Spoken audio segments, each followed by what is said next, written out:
2025 megastar മമ്മൂട്ടിയുടെ 3 മലയാളം ചിത്രങ്ങളാണ് തിയേറ്ററുകളിൽ എത്തിയത്. 1. Dominic and the ladies purse.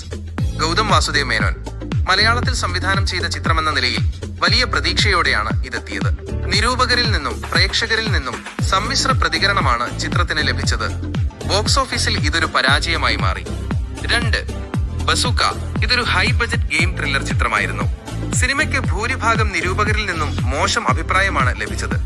പ്രേക്ഷകർക്കിടയിലും negative word of mouth ഉണ്ടായതോടെ കളക്ഷനിൽ വലിയ ഇടിവ് സംഭവിച്ചു. ആദ്യ ചിത്രത്തെ പോലെ ഇതും ബോക്സ് ഓഫീസിൽ പരാജയപ്പെട്ടു. 3. കളങ്കാവൽ. വർഷാവസാനം ഡിസംബറിൽ റിലീസ് ചെയ്ത കളങ്കാവൽ മമ്മൂട്ടിക്ക് വലിയൊരു തിരിച്ചുവരവ് നൽകി. വിനായകനും മമ്മൂട്ടിയും ഒന്നിച്ച ഈ ക്രൈം ഡ്രാമ വലിയ വിജയമായി മാറി.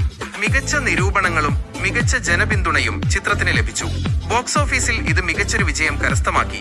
2025 തുടക്കം മമ്മൂട്ടിക്ക് അല്പം നിരാശാജനകമായിരുന്നുവെങ്കിലും വർഷാവസാനം കളങ്കാവൽ എന്ന വൻ വിജയത്തിലൂടെ അദ്ദേഹം വീണ്ടും കരുത്ത് തെളിയിച്ചു. ഇതുപോലെയുള്ള വാർത്തകൾക്ക് ചാനൽ സബ്സ്ക്രൈബ് ചെയ്യണേ കൂട്ടുകാരെ.